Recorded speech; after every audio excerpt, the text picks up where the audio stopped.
So welcome to our regular meeting of council in person and live streamed electronically, Tuesday, February 20th. Just a reminder of the Montague Recreation Culture Committee's chili cook-off this Saturday, February 24th from 5 to 7. Cash bar available, $7 a meal at Rosedale Hall, 657 Rosedale Road South. Our land acknowledgement. The council and staff of the Township of Montague acknowledge that the sacred land on which the Township of Montague is now located, and this meeting is being held, is the ancestral and unceded territory of the Algonquin Anishinaabe Nation. I'll have a moment of silence, please.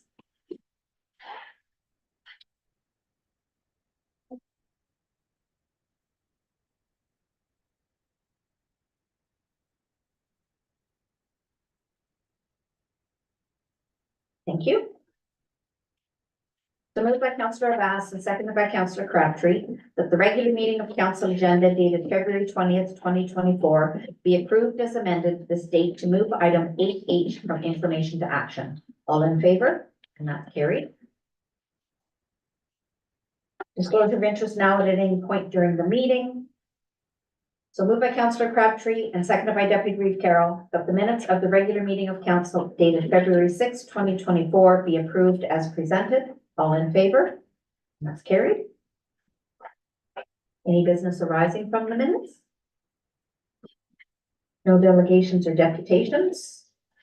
So our report of municipal officers. The report is attached. Yep. With reference to the terms of reference for how we're moving to Lanark County OPP Police Services Detachment Board from the individual boards. Widely discussed already, that we're Yep. basically just finishing up, Yep, right? that's So what we're doing. Yeah, exactly. April 1st, everything changes over. Yeah, it's all for the, it's what we all Yep. really want anyway, so it's the right Yep. decision, so, yeah. Okay, so moved by Deputy Reeve Carroll and seconded by Councillor Abbas that Council of the Township of Montague approve the terms of reference for the Lanark County OPP Detachment Board as presented this date. All in favor? And that's carried. Next is our Septic Inspector, Deputy Chief Building Official Agreement. I think we've all had a chance to read through. We're good to go. Seems to make sense, right? Like, Yeah. from your HR point of view, like, Exactly. going to that right route, that makes it easier. Yeah. Yeah, so it looks all good. Yeah. Sounds good. Human services? Yeah. Yep. So moved by Councillor Abbas. She's been up there full time. And seconded by Councillor Crabtree. That council approve the agreement presented this date with Ms. Tracy Gallipo for the services of septic inspector and deputy chief building official for the Township of Montague. All in favor? Carried. Moved by Councillor Crabtree and seconded by Deputy Reeve Carroll that council approve the minutes of the committee of the whole meeting of February 6, 2024 and approve the recommendations contained within. All in favor? That's carried. Have no petitions, so our bylaw. Moved by Deputy Reeve Carroll, seconded by Councillor Abbas, that bylaw 4051-2024, being a bylaw to adopt the 2024 municipal water and sewer operating and capital budgets, be read a first, second, and third time and passed, signed, and sealed this 20th day of February 2024. All in favor? Carried.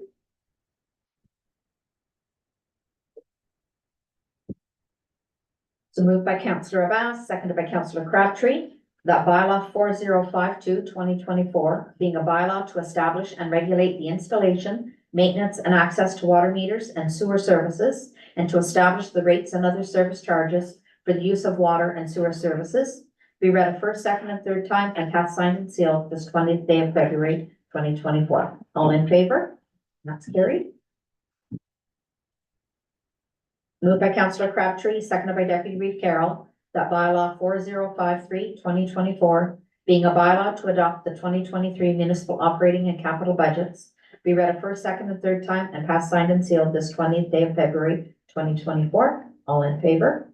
That's carried.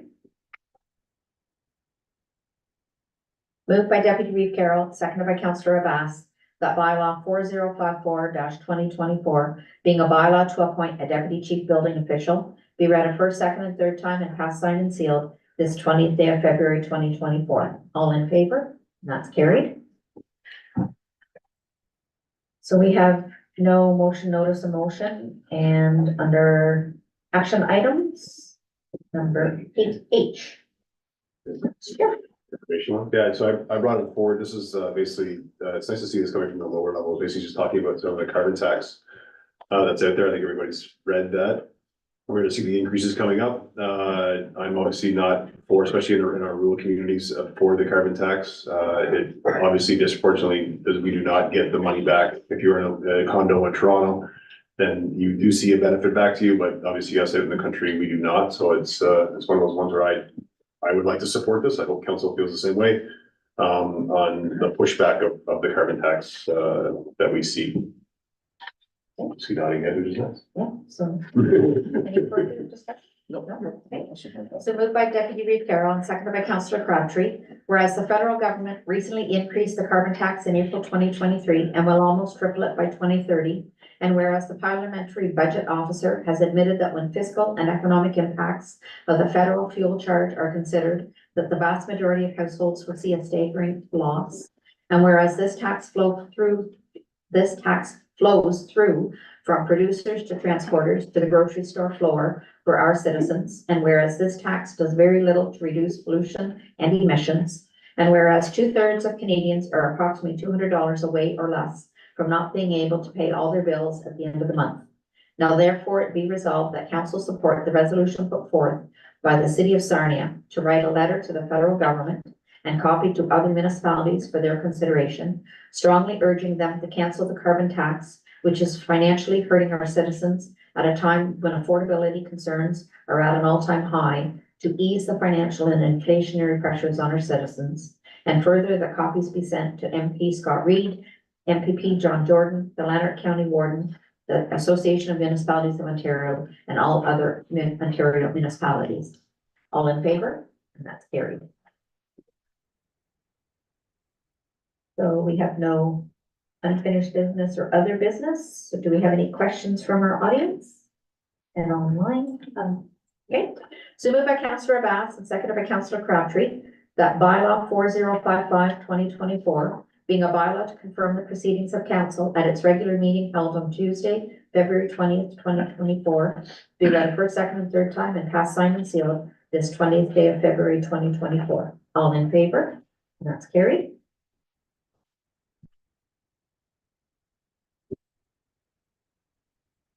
Moved by Councillor Crabtree, seconded by Deputy Reid Carroll, that council adjourn the regular meeting of February 20th, 2024 at 6:08 PM until March 5th, 2024 at 6 PM or at the call of the chair. All in favor? And that's carried. Thank you.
Welcome back, everyone, to our committee of the whole meeting. So the start of the meeting, land acknowledgements of the council and staff of the township of Montague acknowledge that this sacred land on which the township of Montague is now located and this meeting is being held is on the ancestral and ceded territory of the Algonquin and Shawnee Nation.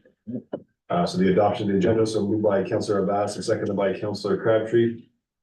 At the committee of the whole agenda dated February 20th, 2024 be approved as amended this date to amend item C to amend figure 1 to read McPherson Road instead of Kelly Jordan Road. All in favor? Motion's carried.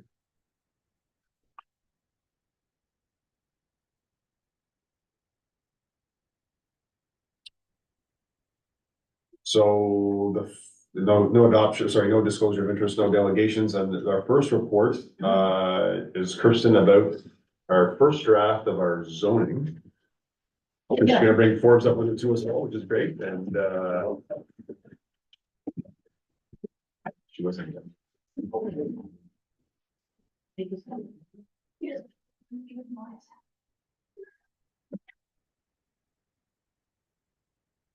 Good evening. I emailed copies of the document, well, they were in the agenda packages, but they were sent out previously. Did everyone get a copy? Does anyone prefer a paper copy? Would you like a paper copy? Do you have it in bold, like? What? Did you want a copy? Or something? You're good? Everyone else good? Yeah. Okay.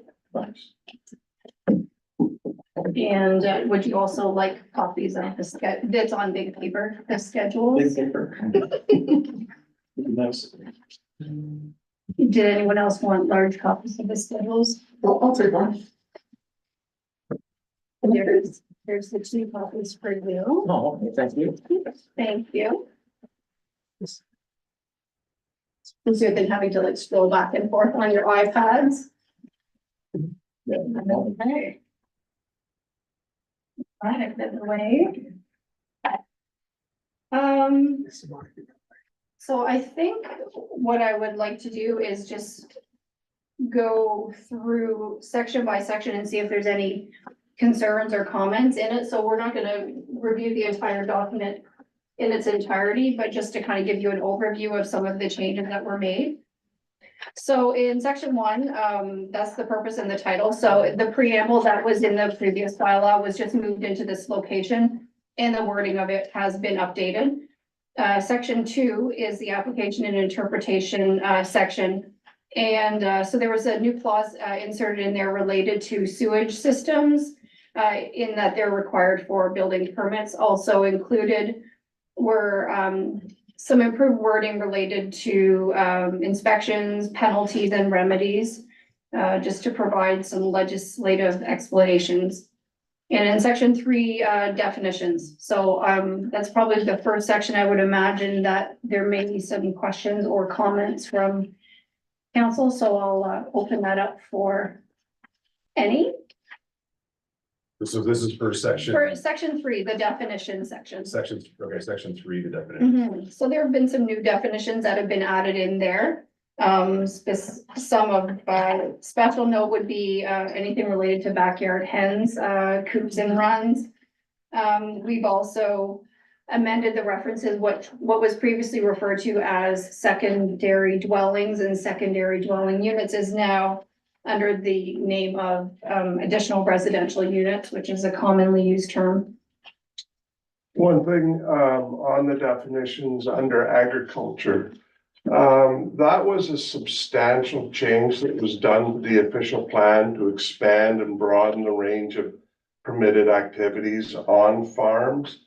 And so that work that we did previously with council on the official plan, that's going right into the zoning bylaw now with the broadened definitions where you're getting into not agri-specific, but agri-related and supporting the farm operation.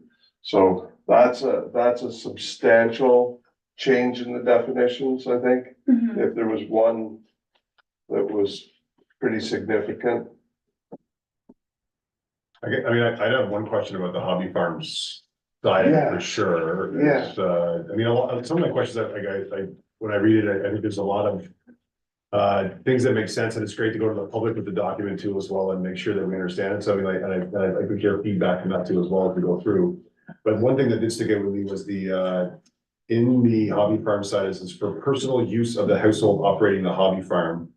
So are we trying to exclude any type of small, like, business side of that? Like, so like, if I might have, like, the person might have a hobby farm where they want to sell some eggs, some chicken Yeah. eggs, so they want to sell, Chickens. sell some meat chickens, they like, so small sales out of that Yeah, hobby farm. There's no issues there at all. That would be very much a home occupation side of things. You grow produce in your property, you can sell it. You have too many zucchinis, you put a stand out in front, you sell them. The same with eggs. I don't think that there's any problem with that. We're not talking about people that are Federation of Agriculture or Christian farmers or any other sort of professional farming organization. These are, the main use of the property is residential. Yes. Right? But one of the things that's always frustrated me as a planner in the rural areas, we invite all these people to live out in the country. And then we create nothing but bureaucracy for them to have a couple of chickens or a goat. My daughter was after me for a decade to get a goat, and I found other reasons to say no. But it shouldn't have been that I was in the country on a 2-acre property that had the ability to support it. And so what we're introducing, I think, for you is a more common sense approach to people and livestock living out in the country. And this was one that I developed a number of years ago in North Grenville, Kentville area, which has had a lot of growth and has had, right, the urbanization of the rural landscape much more prevalent than you have. And this seems to have dealt with all the problems and complaints. Not saying there aren't going to be any, but this approach where we're not saying you have to have 5 hectares of land anymore. We're saying you can live on any property in the rural area, right? But the number of livestock you can have on your property is dependent on the size of your property. If you've got 1 acre of land, you can have half of a livestock unit, which would be 2 sheep, a goat, 30 chickens, right?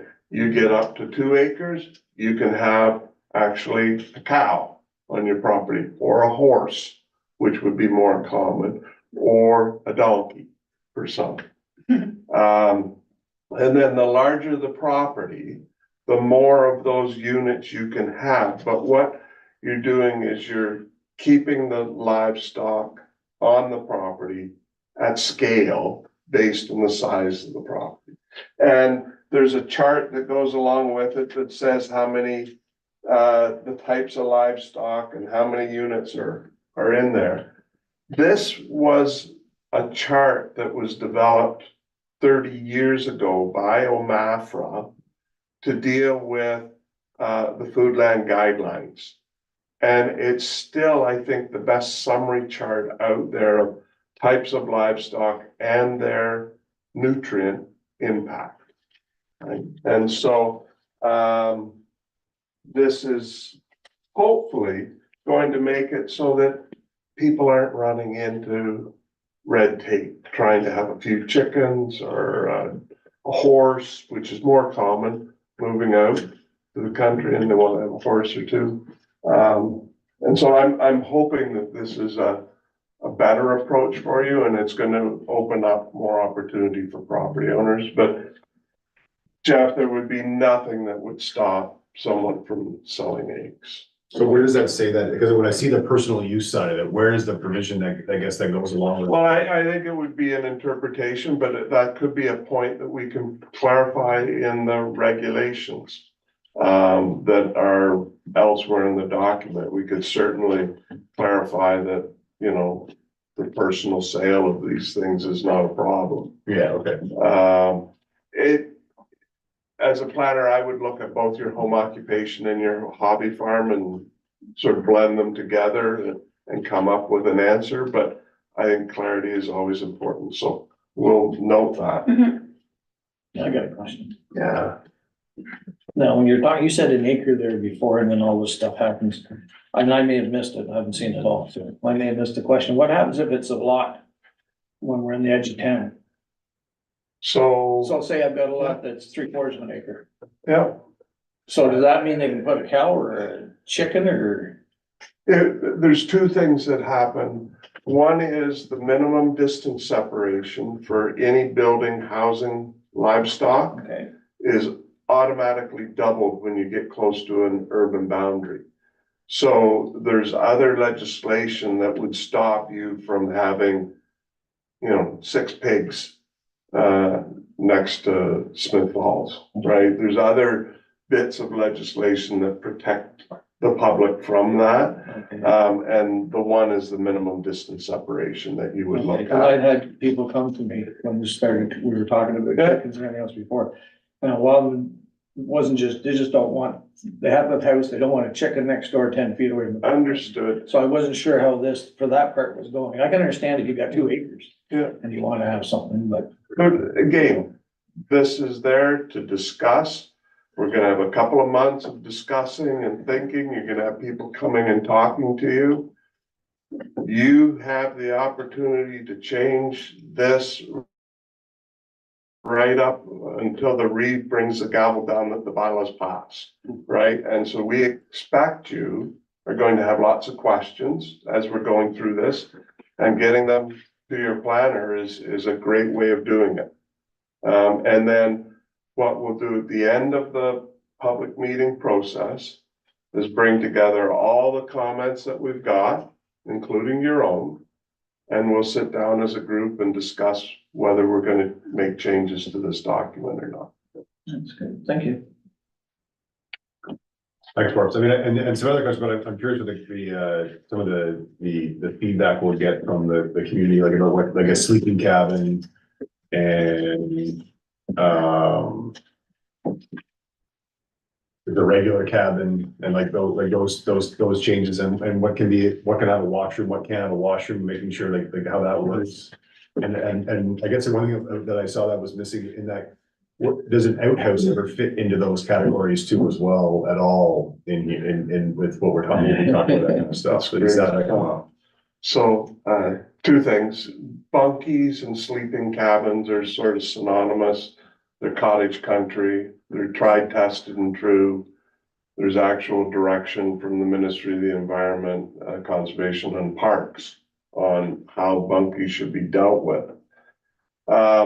And what we've tried to do is make yours consistent with sort of the conventional wisdom of how we should manage these.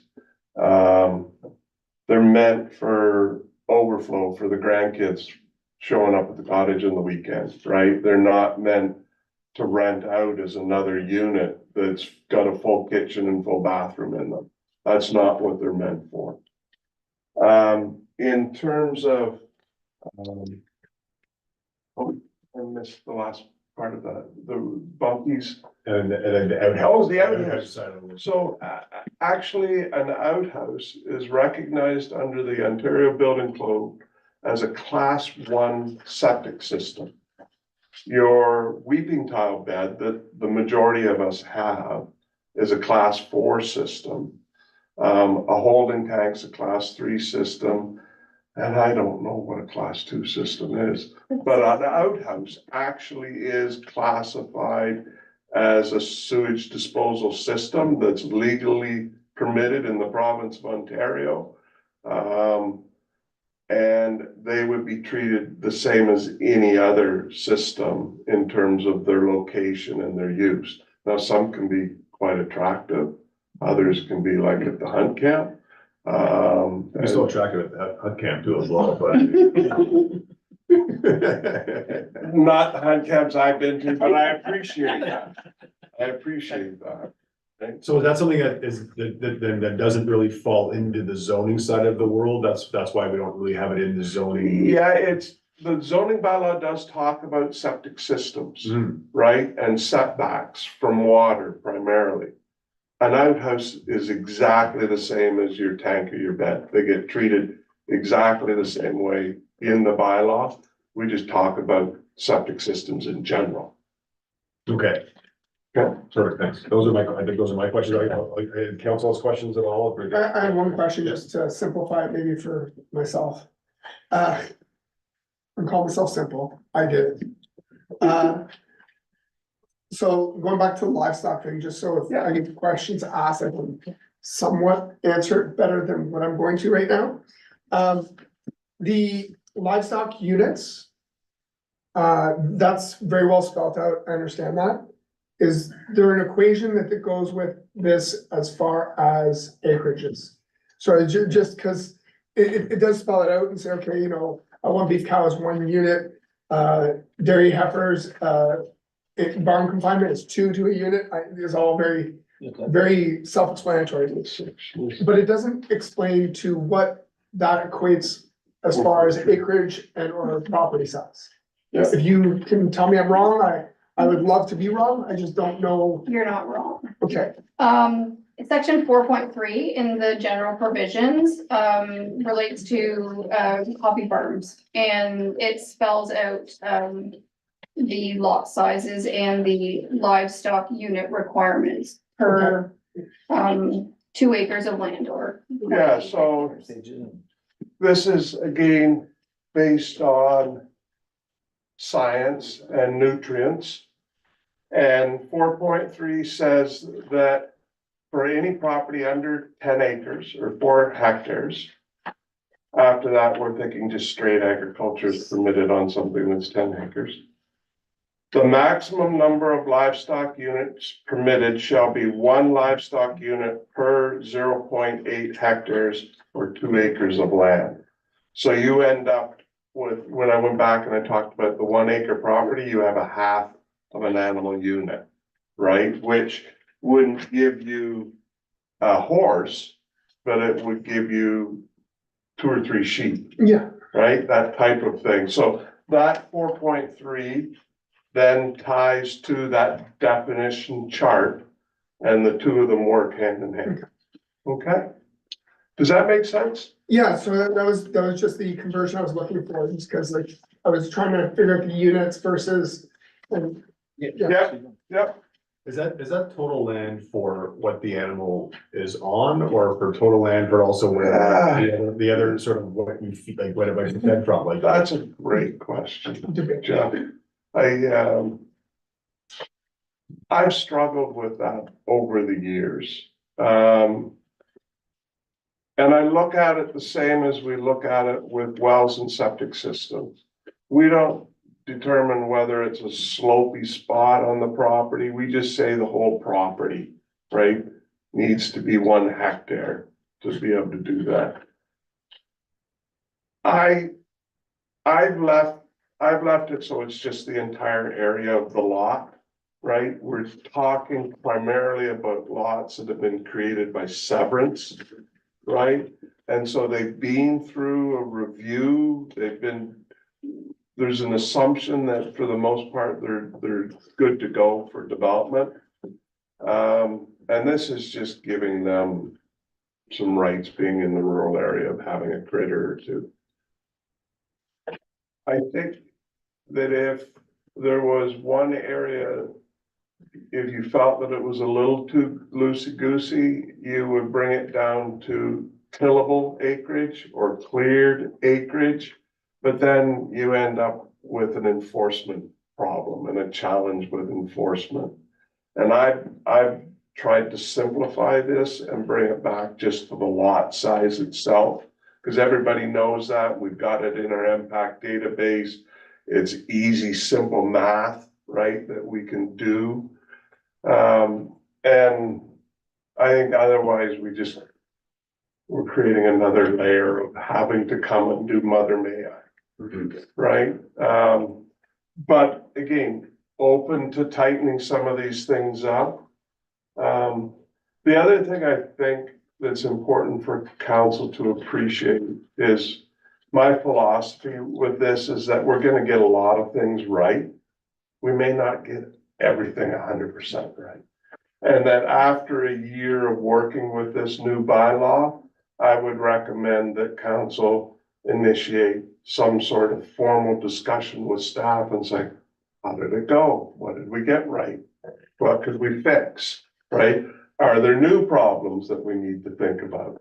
And have a housekeeping amendment at a future point down the road, at least a year. Yeah, I think bringing it back, like you exactly say, in a year, and just to have a, you know, another read through to see if there's anything that we've heard or we missed, or, you know, in Exactly. November, someone said, like, we've heard a few comments and blah, blah, blah, blah. So I think that'd be a great opportunity, and that's So again, I think, Jeff, you've talked in the past about it being sort of a living, these types of things being living documents, right? When we went through the official plan, it's, you know, it's a snapshot in a period of time, but there's lots of stuff going on, right?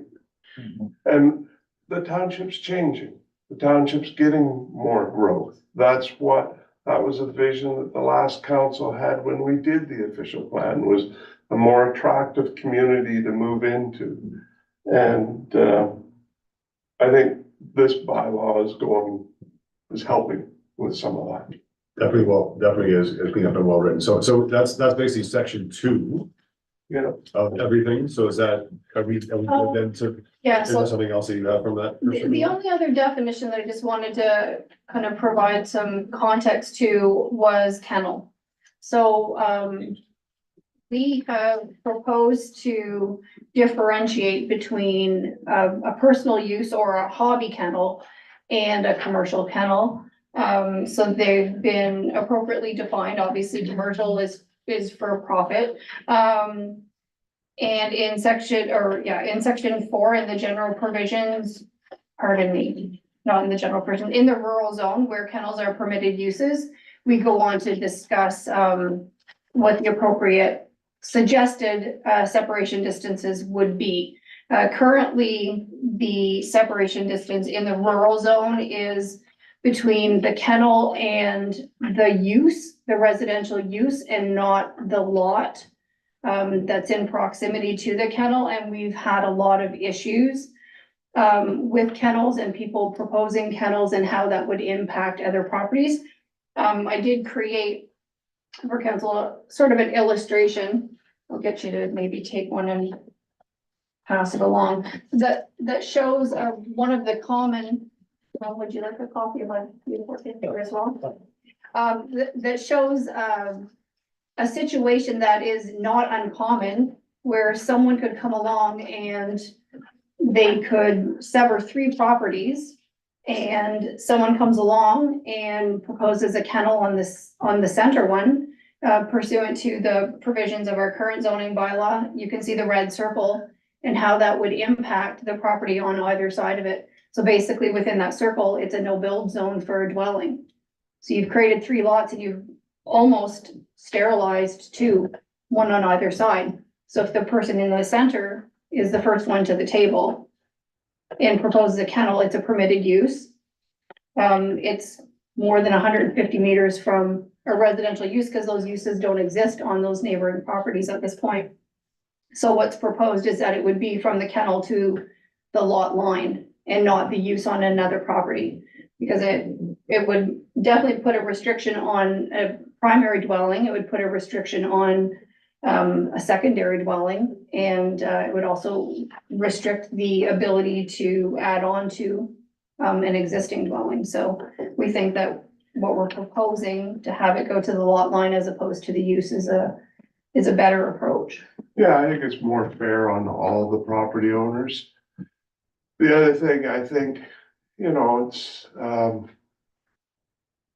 there is a real distinction by somebody having, 5 beagles in a pen that they use during hunting season, or somebody that's got vehicles coming and go that's boarding like a doggy daycare. Those are 2 very different things, and so we're treating them differently. So the separation distances for each are different as well. Commercial is proposed 150 meters to the lot line, which would ensure that there is ample space for a commercial kennel, and 50 meters for a hobby kennel.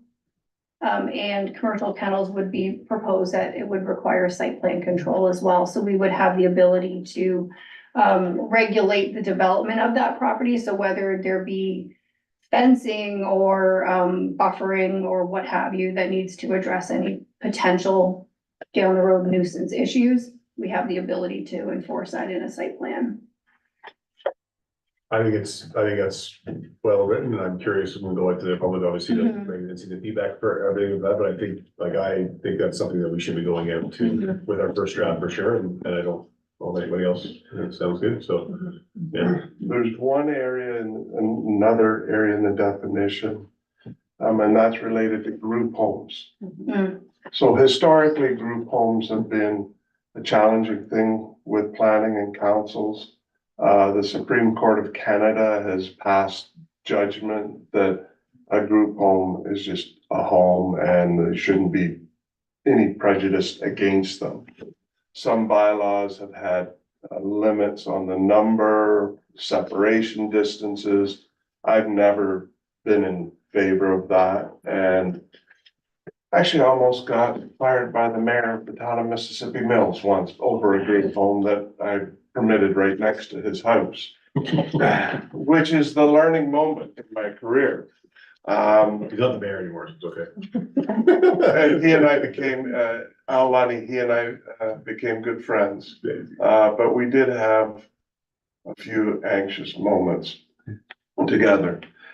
One of the things that I learned through that process was that there are two classes of group homes. One is the community living type of situation where people need support to live an independent life. Another is when they're told to go to a housing complex by a judge. And those are custodial care group homes, and they're treated the same as any other group home under the legislation, except for they're not the same. They have bars on windows. They have correctional officers as providing supervision. Think of them almost like a halfway house. But they're being used more and more right now for trouble youth, right? And kids are getting told by a judge, you're either going to a youth detention center or you're going to this group home. And I would like council to think about care in citing those types of group homes, those type B group homes. I think every place where you're allowed a house, you should allow a type A group home. But the type B group homes, I think, are more like a halfway house, and you need to think about it a little bit more. Not saying that you would say no to them, but you may want to look at special terms and conditions. They certainly have more demands for parking because they have a lot more people coming and going. And sometimes the security of the building itself triggers a site plan control element, lighting and things of that nature.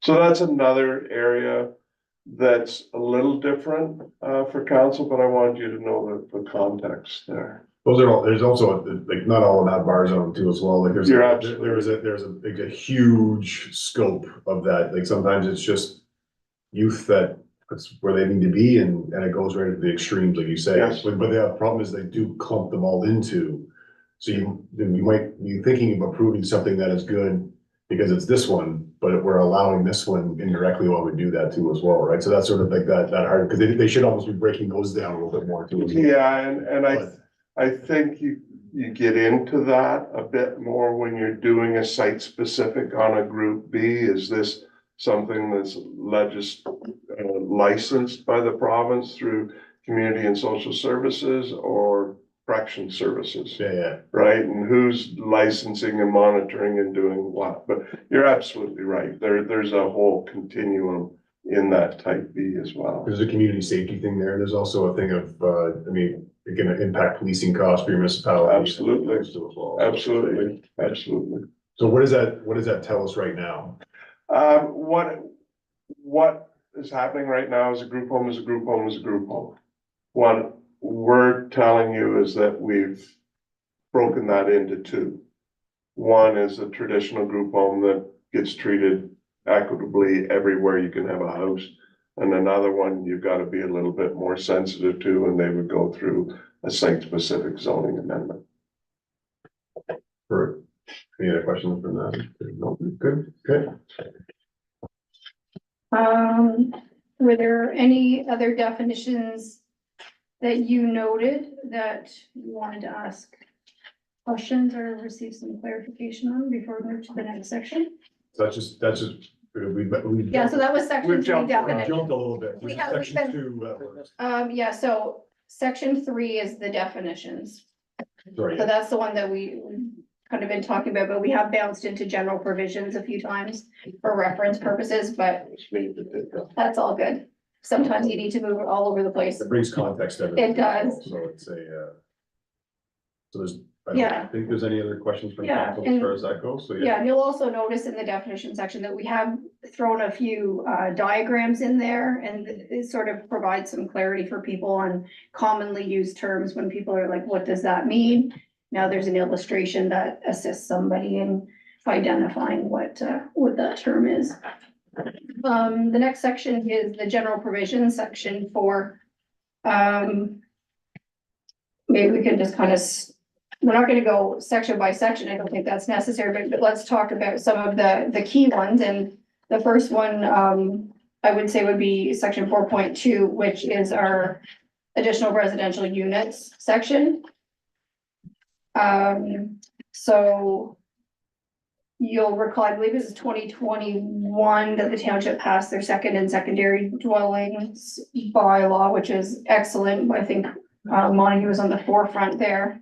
We knew there was a situation and we looked at it and we came up with some solutions. So this one, these proposals in section 4.2, they sort of tighten that up and provide a little bit more clarity, but there's also a couple of things you'll notice that aren't in there. And one of them is the 30-meter separation distance between the dwelling and the proposed second dwelling. You okay? Are you looking for a section 4.2? Did you find it? The pages aren't numbered at this I point. found that. Okay. Okay. So basically that 30-meter separation distance has been removed. But the entrance requirement is still the same, that it's one entrance per property. So if there are two dwellings, they do have to share that common entrance. Another change that was made in the ARU section would be that if the lot is less than 1 hectare in size and the additional residential unit is proposed in an accessory structure, then a hydro G would be required in order to ensure that that proposed development would be able to be appropriately serviced. The park would be able to be appropriately serviced. Typically ends up with a second septic system Yeah, so if it's a. on a smaller lot. That's where we're talking, it would trigger a hydro G. On a larger lot, a second septic system isn't a problem, but when you get under 1 hectare and you're putting 2 septic systems, it can be a load. So my only question on that one was it, why is it 1 hectare and not 0.8? Why does it not go down to like the 1 acre size? Because the legislation, the D6 guidelines that triggers this 1 hectare minimum is the number I just always use. We can go down to 0.8. Because in my mind, it makes sense in the sense, because if it's like, if I have a 1 acre lot and then that 1 acre lot beside it, and I have 2 acres, I have 1 Yeah. acre, and I split down the middle and I put that now into a second lot, I don't need to do, I shouldn't need to do a hydro G to, because it's just 2 1 acre lots that are beside each other. Yeah. And I already have that as a, Yeah, it's we can take a look small, at that. but it's just Yeah. one of those things No. where like when I do the math, it's like this one makes more sense to. And I think it's picking a number that's consistent, that you're comfortable with and sticking with it. So we can take a look at that. Perfect. And so Yeah, that's good. And once again, I'd be curious as we kind of go with it. And why do we eliminate the 30 meter? I mean, we're still connected, Yeah. it's supposed to be connected to the driveway. It is, so So it's it's accessed off the same driveway. Yeah, Jeff, this is because I've had 40 inquiries in 6 different jurisdictions over the last 3 years about additional residential units.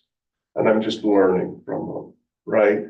And one of the things that I found was that the separation distance was really challenging for a lot of people that wanted to do it, that they wanted it 45 meters away or a little bit more in behind the barn, as it were, than where the house was. And then I started challenging myself, why do we have the 30 meters? What is it that we're trying to achieve? And it was trying to achieve a building cluster, right? You didn't want to have an additional residential unit 500 feet down the road and then someone come in down after time goes by and says, well, I want to sever that now. It's to create a cluster of buildings that really can't be severed, right? If they come in the laneway and they want to go in behind the house and run the hydro back there or go off grid if that's what they want to do, it's not going to create an additional severed lot or demand for one along the township road. And so I started running a whole bunch of scenarios and the 30 meter just didn't cut it anymore. It didn't make sense as a filter or performance criteria for them, for people to do. And it just became another barrier that people were tripping on.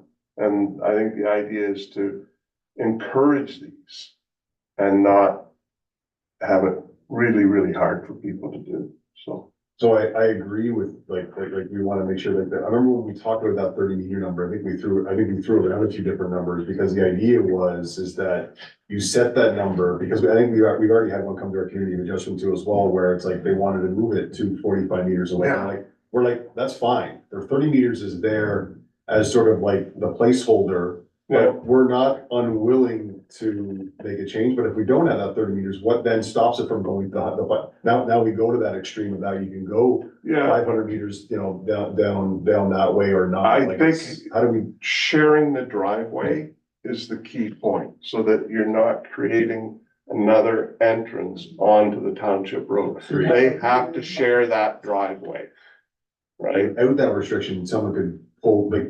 Without that driveway, the driveway sharing becomes a critical performance criteria. That's the building cluster that keeps them tight, right?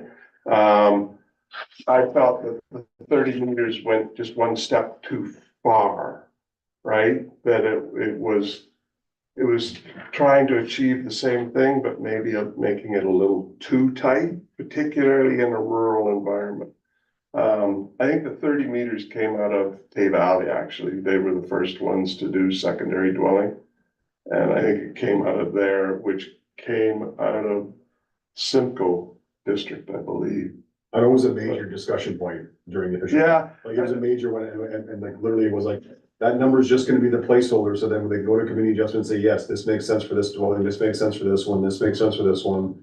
Yes, this doesn't make sense because you're trying to, where now it's such a huge separation and it's part of a, like on the road frontage and Yeah, it no. does that. And that was like it was more of the placeholder. And we can keep that if you don't feel that the laneway is providing that same function. We can park that and think about it and tweak this. This is again, something I want your what ifs on. And obviously more perspective too as well. So the theory in this would be like, if you have the old school farmhouse, which was 100 acres, but it's in the back 40. Yeah, You could use the front portion of your property as you're driving in, and if your son wanted to build a house, even though it's all very linear, he could build on the front part of the driveway. yeah. And be on the first 15 acres as opposed to being in the back 40. And it's extremely common to see that on agricultural property. There's a lot of agricultural properties where I've seen it, where you're driving up the driveway and you've got the 2 kilometer driveway, Yeah, where you need to have the big tractor, yeah, where I can yeah, understand where you're coming from, and the 30 meters in that situation doesn't We work. don't want it there, yeah. Because- We would make it, we would go to the, and we would make that adjustment saying this makes sense for this, because you're not going down the road frontage, Yeah. or that's why, that's why that was a big talking point when we were doing. so let's remember that one. Yeah, Okay. that's perfect. There's another area on this, and I haven't briefed your planner on this because it's actually emerging pretty quick right now. We love surprises. So. I'm dealing with Deep River, very similar situation, a little bit more urban. They had a constituent that came forward and said, why 3? Why are we limiting additional residential units to the principal plus 2? He said the provincial and the federal government have just eliminated HST and GST if you build 4. Why aren't we making these rules so that they're HST and GST Exactly. exempt? I think in a rural area, we've got the land base to think that way. In the urban area, it becomes more space crunch problems, but I think for the first 32 years of my career, it was 1 lot, 1 house. Now, I'm not sure what the rules are. I'm not sure what's right and what's wrong. But if we can put housing on properties and they can be supported safely with well and septic system, I'm not so opposed to increasing the number. Have your kids and your other kids and your grandkids or and everybody else who knows it could be, I guess it's one of the things I have highlighted in my thing that here too as well, so I'm glad you brought it up, so. Yeah, so the 2 + 1 is the minimum the province says we must do, right? But 3 + 1, why not? Why not? And then when people have a vacant property, they build and they plan and it becomes a family complex, or they've got rental options for people. There's no downside other than you get a lot of capital intensification on a residential property. But apparently there's a lot of people around here that don't blink at +1 million dollar properties anymore. I don't know when that happened, but apparently it happened at some point in time. But So what stops that, right, like, so like right now, we obviously have the additional 2 in there, but if someone comes to us and says, can I build a 3rd one? Do we sit there and say, it's in the zoning bylaw, you can't do that, or do we go to a community adjustment, or we go to it and we start having that discussion to say, hey, does this make sense? yeah, I think that certainly knowing this council, it would be the latter. Knowing your planner, it would be, that's an interesting idea, let's explore it. Some other jurisdictions, they're very, very black and white. If it's in the bylaw, that's the way it's going to be. We're not moving, we're not budging, right? Petawawa is surprising. Military, so. It's very, very like, that's the rule and we're following the rule and I don't care what you say, that's the rule, right?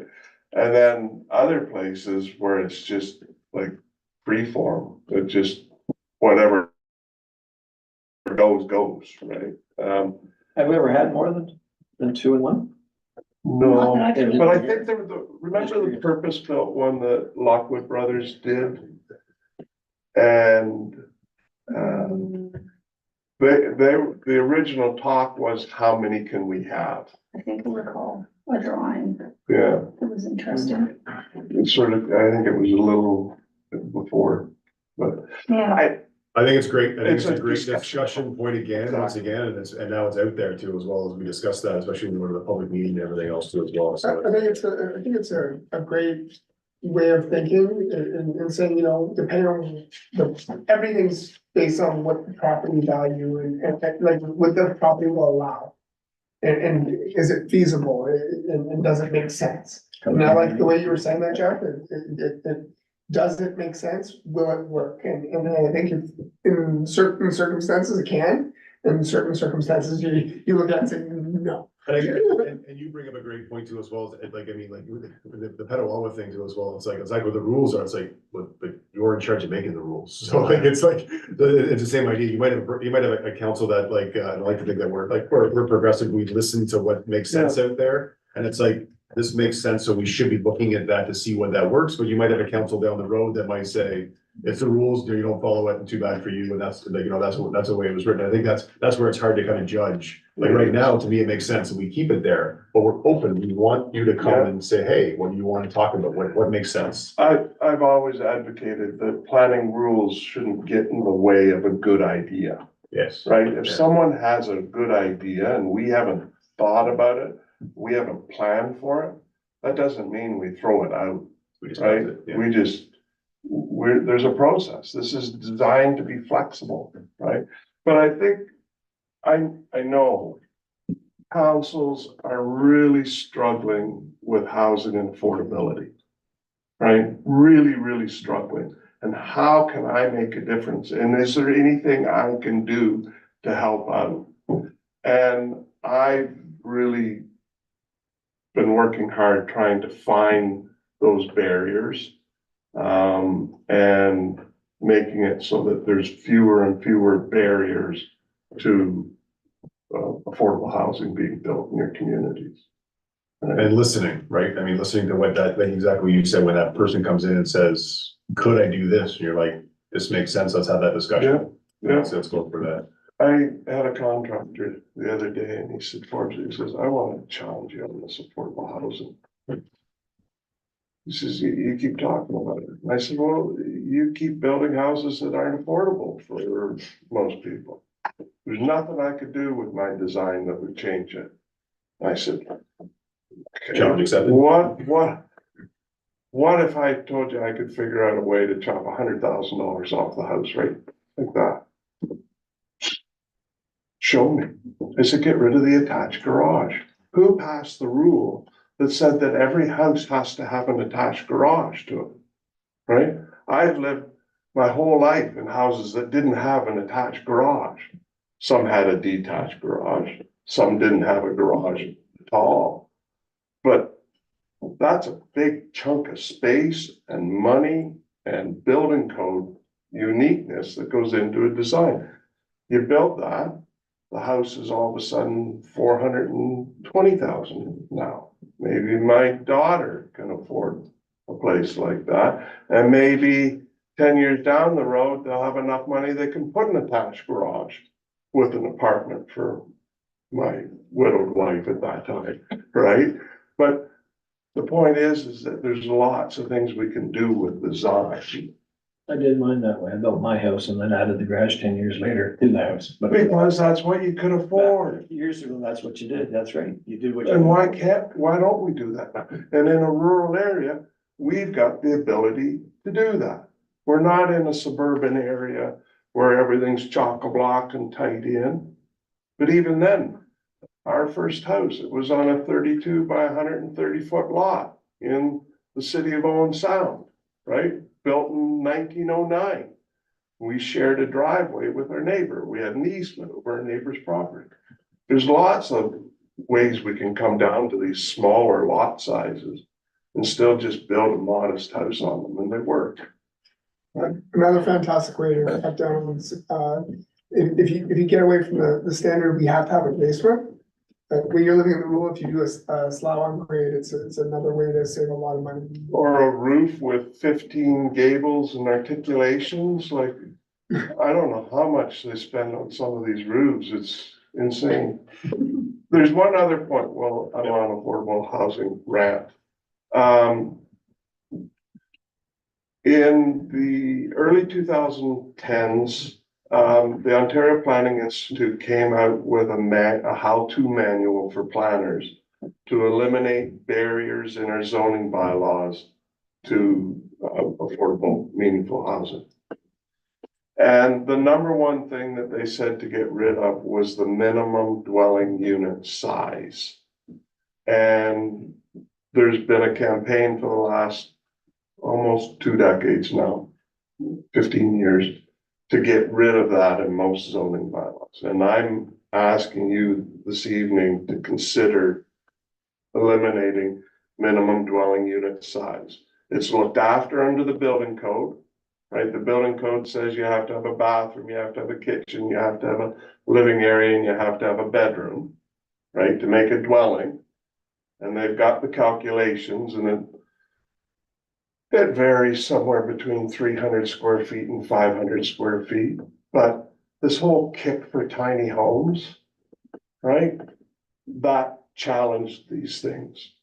All the wartime homes in the First World War and the Second World War were less than what our minimum dwelling unit sizes are in our bylaws today. In our bylaws? In your bylaw today. What's ours right now? I thought 97 square meters, 67 or 97, 87. We're good. Cause we. 75 meters. So that's 780 square feet. Yeah, cause I thought we shrunk it down to less than 800 square feet, which is. 807. Which is. Yeah. Pretty, Modest. it is. All wartime homes were built on a 640 square foot base.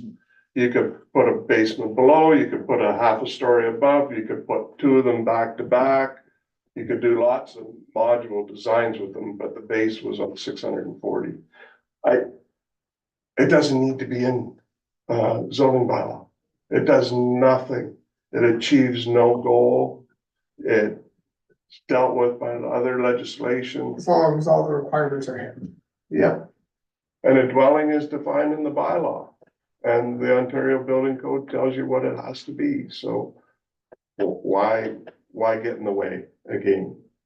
So it's on the side of that too, as well as like, cause I've heard that before and municipalities that have shrank it, even we got down to 800 square feet. When was the last time somebody built a house that's between 800 and 1,000 square feet in our municipality?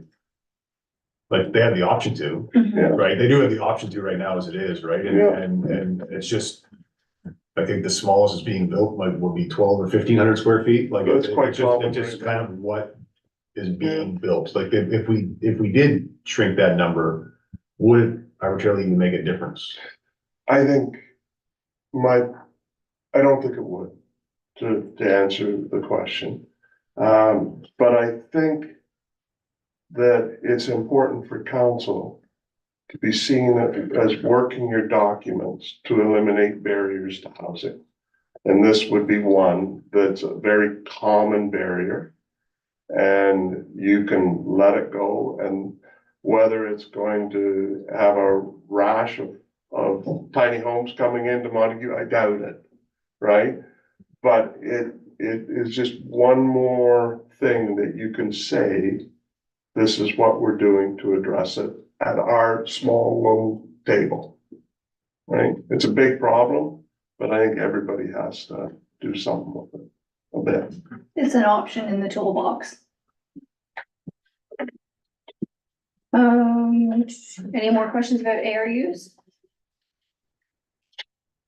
Like the whole section of 4 or Section 4.2. just 4.2? Yeah. Okay, yeah, no. Okay. Yeah, so does anybody else have any questions on that at all? Yes. So we touched on, the agricultural use restrictions, the hobby farms, so we won't go into that again. Quick question on that, because you Okay. got backyard hens in there too as well, just the D of that saying the feed, I've never heard of this before, that's why I was curious, feeding of the hens between 8 PM and 6 AM. They're like, food will be taken away from the hens from 8 PM to 6 AM. That's very, very common with backyard chicken legislation. There's some that actually say the feed has to be kept in steel containers, and it's all about rat control. Okay? Rats in chicken coops are just peas and carrots. They just go together. But it's the feed that's left out for the chickens at night that the rats are after. They're not after the eggs. They're not killing chickens. They're eating the laying mash that's out. And so most urban backyard chicken bylaws talk about the feed being removed, right? It's not that we're gonna have backyard chicken police going out and checking this, right? But it's setting up people, this is a protocol, this is how you do it correctly. The same as like how you deal with home occupations, right? We're not checking it, we're just telling people how So, to do yeah, it. and also there ends up being a rat issue around the, like, this is a tool that will help with. Mitigate that Like, big it's like, time. send your cat out there and everything else, whatever, but yeah, it's. Yeah, and I'm speaking from experience on this too. It can get out of control real quick. Listen, I understand, because I obviously have chickens too as well. I've dealt with rats with my chicken coop, and they're very good at even eating holes through the bottom of the It's wood. crazy. It's amazing what they can do, and as quickly as you can eradicate them as possible, which obviously I did. But I mean, like, but that same token, like, but some people, that might deter them too as well, and it might freak them out, because some people see rats, it's like the end of the world, right? Instead of like Well, dealing with the No, situation. it's just, Sounds like snakes. just part of living, isn't it? Yeah. I can tell you I don't have a rat problem. Well, Shouldn't have. Okay, that's perfect. I appreciate that. It's the tool, the toolbox also too as well, for that Yeah. as well. So that's. Yeah, perfect. and the no roosters, some people, it's surprising how they have a problem with, well, the chicken won't lay an egg, and it's, well, yes, it will, right? And you just won't have a fertilized egg. It takes a while for people to get that figured out, but it's the roosters that create the noise impact. Your hens are sometimes happier with the rooster too as well, so it's a, Yeah, a lot happier, a lot happier. it's a, and I mean, it's funny too as well, because chickens can also make a lot of noise themselves. They If can, you had chickens before, you can, Yes. when they lay that egg, yeah, no, they Sometimes let they wanna everybody tell you. know. they want to tell you. So like there is but I mean, so does a barking dog. So, but a rooster is a different kettle of fish altogether. It for is, sure. he's So a cat early. Yeah. That's perfect. Okay. Any other questions? Sorry about that. No, that's good. I enjoyed hearing about chickens. do you have a question or a comment? No, okay. You'll see the inclusion of, section 4.6, which is environmental design requirements for shoreline properties. And this information was brought over from the official plan. And, you know, the intention is that, you know, we want to ensure that that vegetation along the shoreline is not depleted. We want to ensure that the shoreline is protected. We want to ensure that water isn't contaminated. So I think those are very important provisions to bring over. And pursuant to our recent site plan amendment, we do have the ability to require site plan agreements for development within 120 meters of water courses. So we do have that ability to regulate that shoreline management. I think that was the biggest ones that I had. Let me just gonna do a quick scan through, but while I'm looking, if anyone has something they wanna. Were there any others that council identified in the general provisions that you wanted to sort of chit chat about? Is anybody? They're gonna have a couple, so, sorry. Home-based businesses. Yes. Just where those numbers sort of come from, if they're no more than 30% or 40 meters square of the floor area of the dwelling Yeah. unit, whichever is lesser shall be used for the home-based business. Business, yeah. Is that like, that, once again, we're not gonna police when it's 31.5%. No, we aren't. But I mean, like, it's just more of that, it's that sort of that placeholder, so it doesn't end up being Yeah, it is. 80%. It's the idea of keeping the residential as the dominant use, right? A lot of people have used 60-70% historically. You'll see most bylaws talk about that 30% or 40% maximum square footage dedicated to the business. Some even go further and say 30% up to a maximum of X square meters as well. Those are provisions that exist in the township now. And I don't think that in talking to Jim, or we've never talked about anybody coming in and running into a problem with that. So I think, again, that would be an existing provision that's working and that we would keep and bring it over. Your home occupation sections, I think, is is really good and it's had work done on it by the looks of it in the past. Mhm. And it's very effective, I would say. So and that's fine, as long as it's just more of a general guideline. The sign one actually, which you're right, that came over, and then obviously when you reread these things, it's something that kind of pops out, like the no sign shall be visible and give the exterior of the building. Pressure of the home-based business other than a non-illuminated sign not larger than 1 meter square. Yeah. I think we already have some out there that are bigger than that as it is.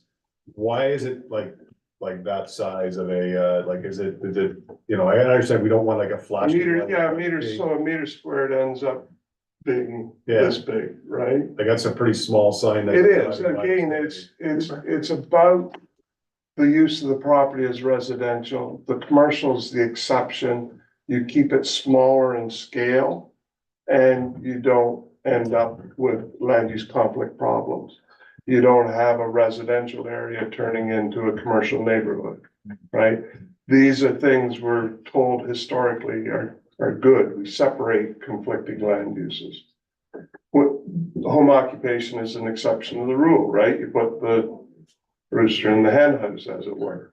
And so you need to manage that. And that's what those provisions are for. Most home occupation provisions have a limit on the size of the sign. Sometimes the square footage in the sign gets bigger as you go from hamlet to rural, right? And those are things you could think about here, but I think it's working well. There's complaints, we go out and we investigate and we find out like, buddy, your sign's too big. Can you just? I think the thing is most times, like, I mean, and I don't want any farmer to change their sign, but when you drive by that farmer, he's got a sign stating what his farm is, which is fantastic, and I want that to stay, but Yeah. it's bigger than 1 meter square. And that will be, agriculture is not, It home doesn't play to occupation. that whatsoever. Okay, I don't want someone like, if someone. No reads this way. now, we're kind of go, wait a minute, he can't have that sign out there. No, this is the guy, this is me.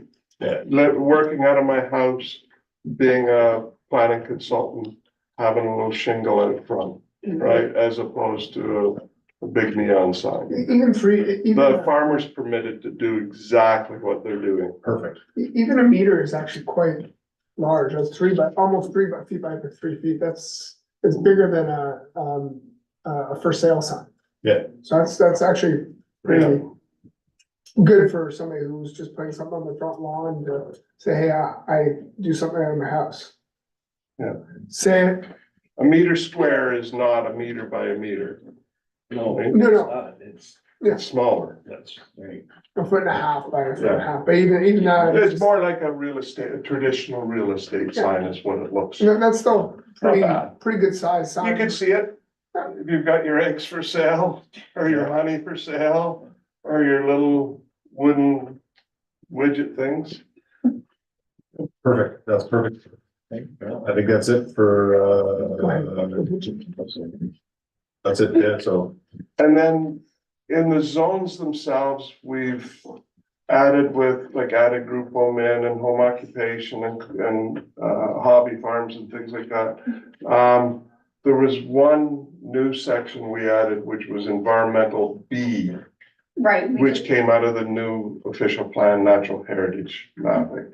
And we also added a second mineral extraction zone, so we're gonna separate pits from quarries. Their separation distances are different for both, so we split That's them right. into. And most have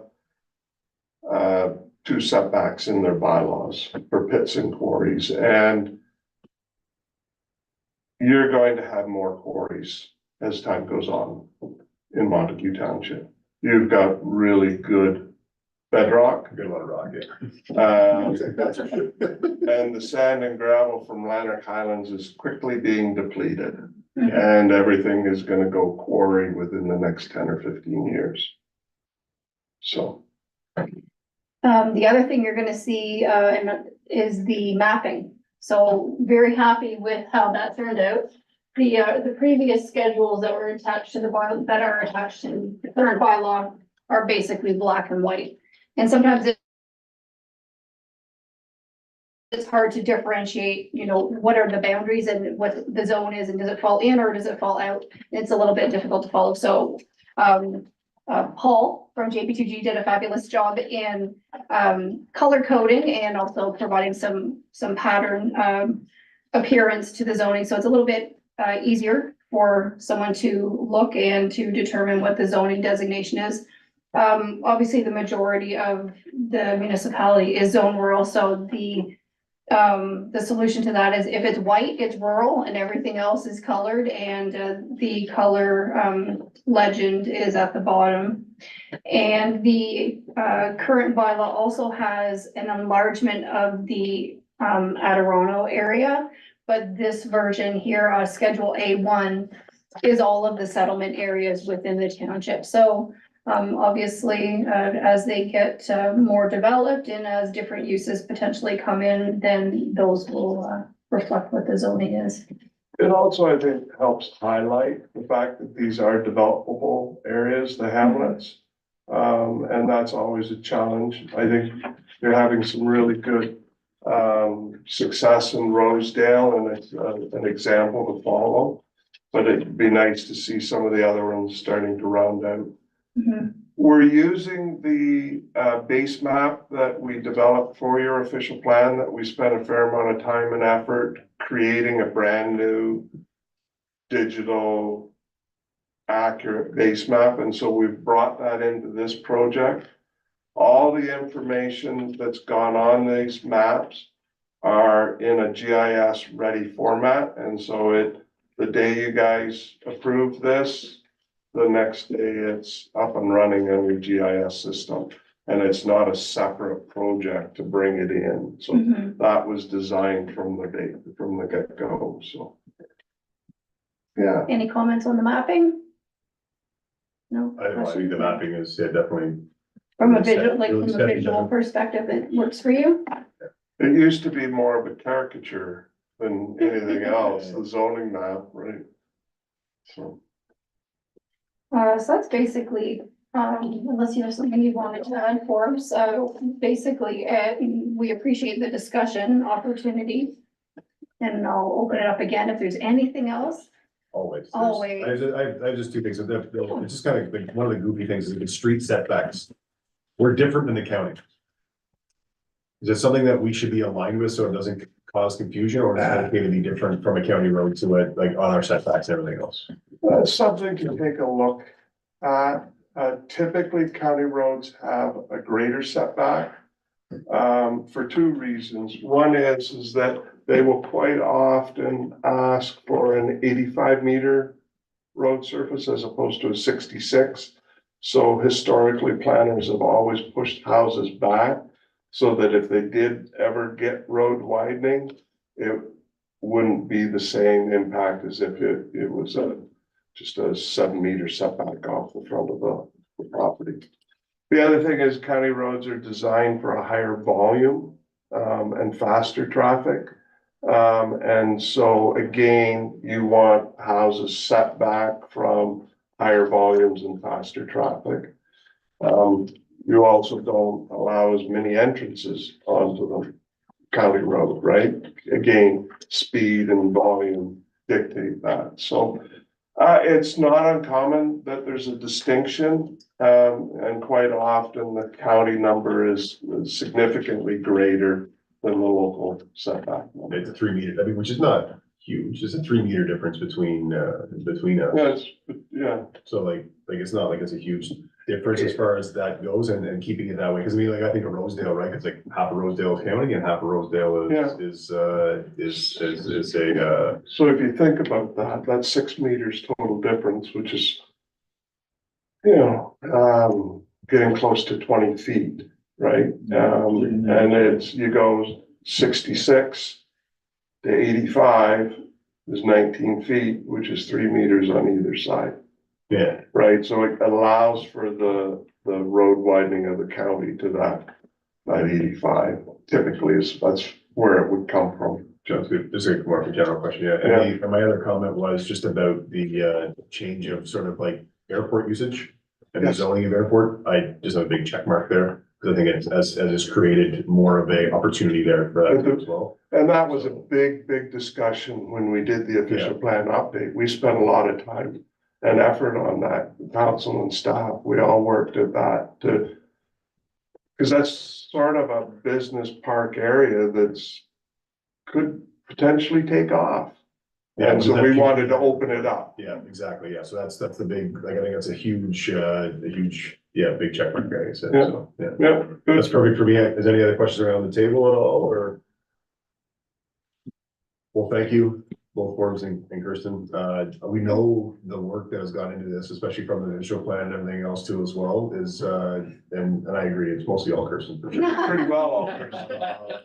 That's why you're going on. And Yeah. it's, you know what, that has been a huge pleasure to having Kirsten here too as well, because it has made things, we really are just clearing up this whole planning world in Montague, and it's really made a huge difference. And this is another tool that is now, it's coming together. So I can't wait for it to go out to the public meetings, go out and have those conversations. And let's see what we've done. So once again, thank you guys for this. All right, You're welcome. And just for clarity for next steps, so the tax bills will be going out the first week of March. Included in those tax bills will be notice of the open house and the public meeting that are gonna be held on April the 9th. The document, that's been presented today, I don't think there's any significant changes or anything to it, so it's gonna be posted on our website for the public to view. If anyone needs a paper copy, we can provide that if required.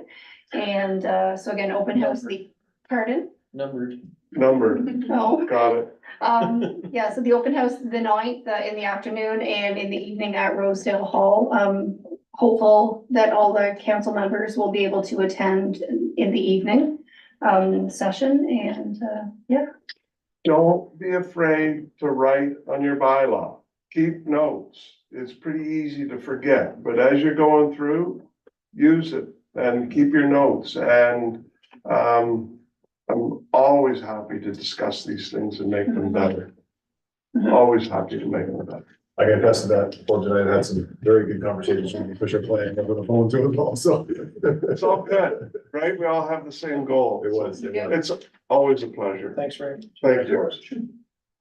So on that note, moved by Councillor Crabtree and seconded by Reed Jennings, that council receives the draft amendment for the zoning bylaw 3478-2015 and directs staff and the consultant planner to schedule a stationary open house and a public meeting to solicit feedback, comments on the draft zoning bylaw amendment. And the council directs staff and the consultant planner to circulate the draft zoning bylaw amendment to the prescribed ministries and agencies and First Nations to review and comments. All in favor? Yeah, easily carried, that's nice. Good. I really like that. Again. I like, I'm not gonna read it. No. Stumbled over words there, I know.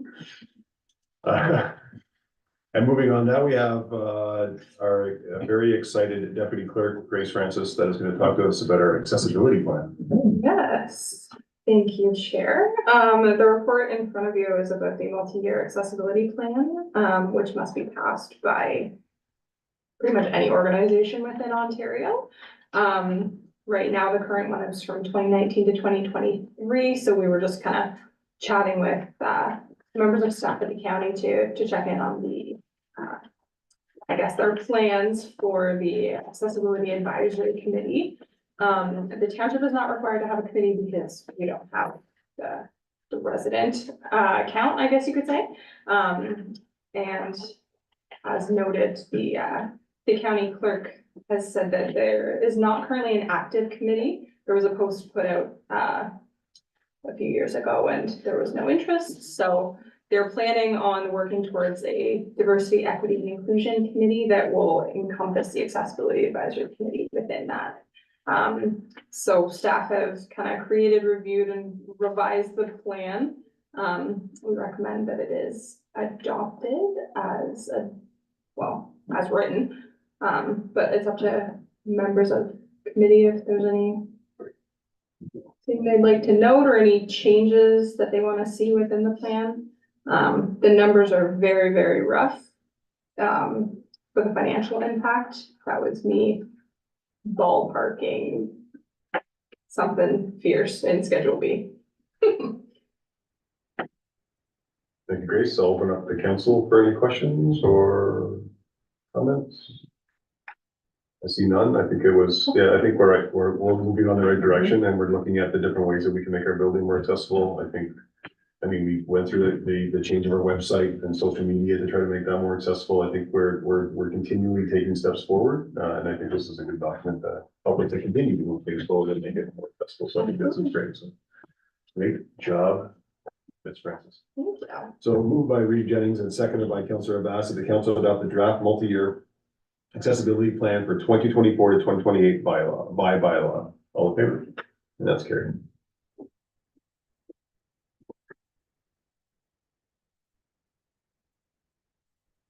The next one, who's doing that one, Grace, the micro surfacing, is it really a big discussion or is it more just, I think this one is more just information. It was a joint tender put forth by Lanark County, which is why the tender number looks a little bit wacky. I had called our old public works manager, Steve, this morning to confirm that with him, because I said, this isn't usually how you name your tenders. So you'll see on the agenda itself, it's noted as PW 2024-03. And then in the report, it's PW-C-09-2024-24-E0. That is the county's tender number. But yeah, this was the one that was updated in figure 1, that little table there. It had listed Kelly Jordan Road. It was just a copy paste error, so it's been adjusted to reflect McPherson Road. that's perfect. It's pretty well right on budget. So that one's an easy one. And we go to the county. We always join tender with them because we get good pricing and it looks like we got good pricing again to do that job. So any questions on that one? Pretty straightforward. Perfect. So moved by Councillor Abbas and seconded by Councillor Crabtree, the council direct staff to award tender PW-C-09 2024-24-EO to Miller Paving Limited for $152,884.23, including the non-recoverable HST. All in favor? That's good.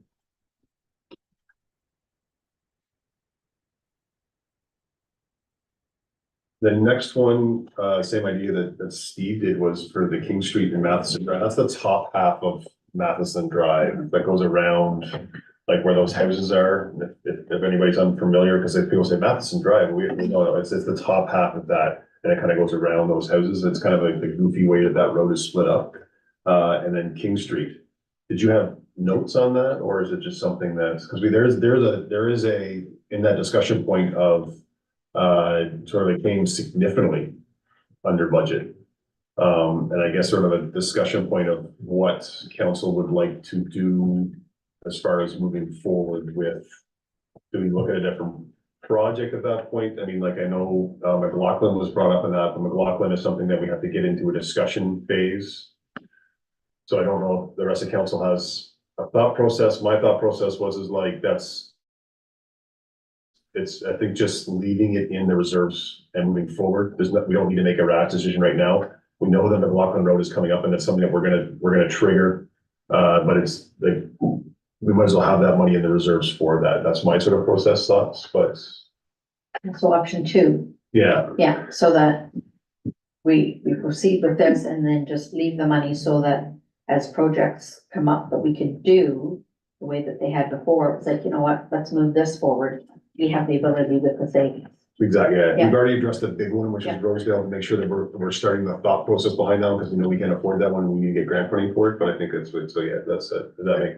I agree, and with spring coming up, you never know what's gonna happen. Could have a washout, could have something else come up, and it's always good to have a little bit in the back pocket.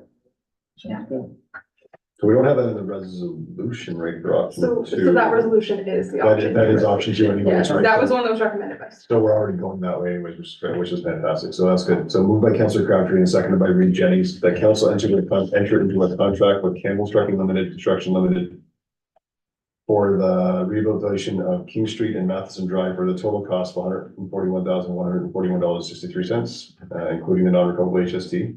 And the reading, the clerk administrator sign all related contract documentation, and the clerk administrator be authorized to approve all change orders that are required throughout the projects. And further, the council direct staff to how to proceed with the capital savings, and further, the council direct staff and how to proceed with the capital savings. Perfect. All in favor? That's good.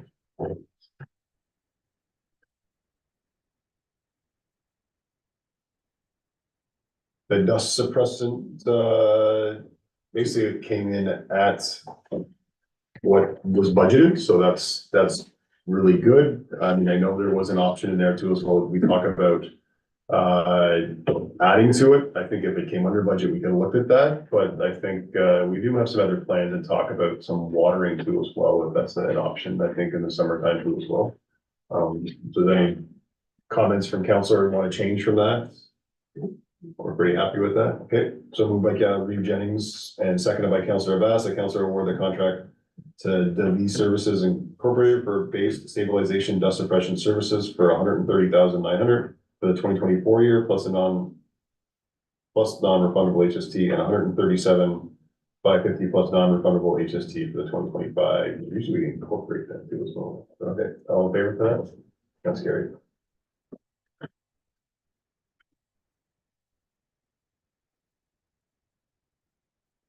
The next one is the bylaw enforcement, so a little bit of a change. I think we've all read that too as well. Is there any, have we all read it? I mean, you don't have a staff point of view, right? Okay, so it's is there any objection to the staff recommendation of switching that over? I think it's I think it makes sense, right? It makes sense as far as what. So that's going for guaranteed 40 hours a week, or how does, what I was 40 reading? hours a month. A month, sorry, that's what I meant. So he doesn't have to like they say nickel on that, but he doesn't have to go back every single time he deals with the phone call. And he says, okay, I wrote it down for that. There's an hour there, there's 45 minutes here, there's this. He's like, I'm just gonna do the job. And like this month, I might be putting in 40 hours a month. The next month I might put in 50, and the next month I might put in 25. And I think we're gonna get a good average, and obviously our staff are really good at looking at what the calls are in. We start to see a decline, then we might go, which would be great if we could have a like a decline. Then we could probably. That's go the back to gas too included in the 55, right? That's the whole thing. It would be that, yeah, it would just be Quite that happy with price. what he's done. Yeah. So, no, that's fine. And I think we're talking about having a review next Yeah, year based that's off what's in it. of, so it's, I think it's quite a fair number. And if we find that they're not doing as much, which staff would be able to see, we can renegotiate. And if we're doing more, obviously, it may be go a little bit higher. So And they're coming under the budget Under budget. that we've already approved, and when I think about like that $30,000, I mean, like, and I think, I mean, we pay like $550,000 for OPP, and don't get me wrong, it's important that they do a different job than our bylaw, but like bang for the buck, like what that bylaw, what they're doing for us right now is really, really helping and supporting and making it safer, making it better for our community. So bang for the buck, I mean, we're getting it. Yeah. So, perfect. Moved by Councillor Abbas and seconded by Councillor Crabtree, the council approved the draft agreement with municipal law enforcement services, and the council directs staff to bring forward a bylaw to the March 5th, 2024 meeting. All in favor? And that's carried.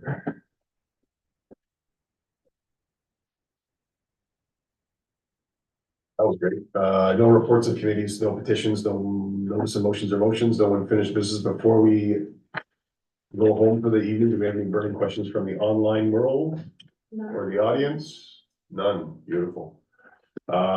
So, you ask me about my hair or something, Tom, I feel like. so it's That's there. keep those comments. Anyways.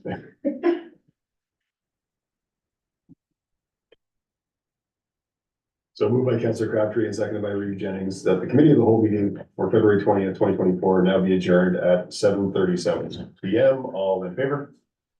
That's carried. Thank you very much, everyone. That was a great meeting and great discussion, especially over the zoning side of things. And we'll see you.